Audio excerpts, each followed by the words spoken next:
নমস্কার বন্ধুরা, সকলকে আমার চ্যানেলে স্বাগত। রাজ্যের সমস্ত ধরনের সকল স্তরের সকল সরকারি কর্মচারীর পাশাপাশি সমস্ত ধরনের পেনশনারদের জন্য গত 5ই ফেব্রুয়ারি যে ভোট অন অ্যাকাউন্ট বাজেট অর্থাৎ যে অন্তর্বর্তীকালীন বাজেট ঘোষণা করা হয়েছিল, সেই বাজেটে 4% হারে ডিএ প্রদান করার কথা বলা হয়, যেটা 1 এপ্রিল 2026 সাল থেকে দেওয়ার কথা বলা হয়েছিল। এই 4% ডিএ ঘোষণার যে নোটিফিকেশন, সেই নোটিফিকেশন নিয়ে এই মুহূর্তে একটি অত্যন্ত বড় খবর সামনে এসেছে। কি সেই খবরে কি বলা হয়েছে, সকল কিছু আজকের ভিডিওতে বিস্তারিতভাবে আলোচনা করব। ভিডিওটি অত্যন্ত গুরুত্বপূর্ণ, তাই প্রথম থেকে শেষ পর্যন্ত অবশ্যই ধৈর্য সহকারে দেখবেন এবং ভালো লেগে থাকলেও অবশ্যই এটি লাইক করবেন এবং সকলের সঙ্গে শেয়ার করবেন।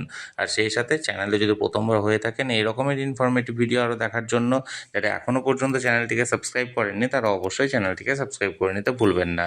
তাহলে চলুন আমরা বিস্তারিত জেনে নিই। গত 5ই ফেব্রুয়ারি মাননীয় অর্থমন্ত্রীর তরফ থেকে যে ভোট অন অ্যাকাউন্ট বাজেট পেশ করা হয়, সেই বাজেটে সকল স্তরের সমস্ত সরকারি কর্মচারীর পাশাপাশি সমস্ত ধরনের পেনশনার এবং ফ্যামিলি পেনশনারদের জন্য এক কিস্তি 4% হারে ডিআরএস অ্যালাউন্স ঘোষণা করা হয় এবং এটি লাগু হওয়ার কথা থাকে 1 এপ্রিল 2026 সাল থেকে।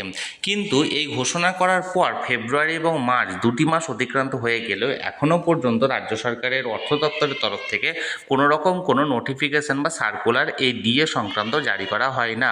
এখন অনেকেই প্রশ্ন করেছেন যে যেহেতু এই মুহূর্তে বিধানসভা ভোটের নির্বাচন বিধি লাগু হয়ে গেছে এবং ভোট ঘোষণা হয়ে গেছে, তাই এমতো অবস্থায় কি পশ্চিমবঙ্গ রাজ্যের অর্থ দপ্তর থেকে এই ডিএ সংক্রান্ত নোটিফিকেশন জারি করা যেতে পারে বা আদৌ এই 4% ডিএ 1 এপ্রিল থেকে পাওয়া যাবে কি যাবে না?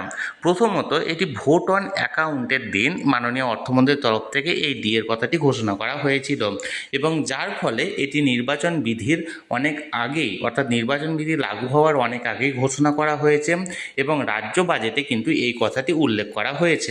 অর্থ দপ্তর যদি আগামী এপ্রিল মাসেও এই ডিএ সার্কুলারটা জারি করে তাহলে সেক্ষেত্রে নির্বাচন বিধিভঙ্গের কোনো রকম কোনো সমস্যা থাকার কথা নয়, কারণ নির্বাচন বিধি লাগু হওয়ার অনেক আগে ফেব্রুয়ারি মাসের 5 তারিখ ভোট অন অ্যাকাউন্ট বাজেট পেশ করার দিনই কিন্তু এই ডিএর পরিমাণটি ঘোষণা করা হয়েছে।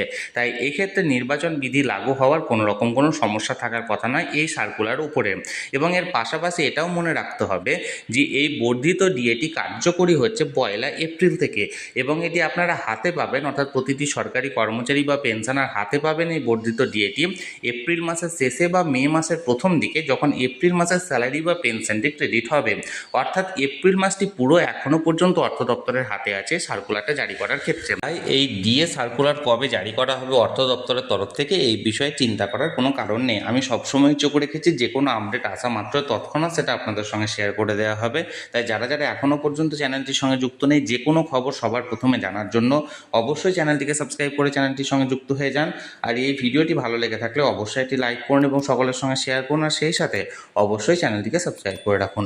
ধন্যবাদ, দেখা হচ্ছে পরের ভিডিওতে।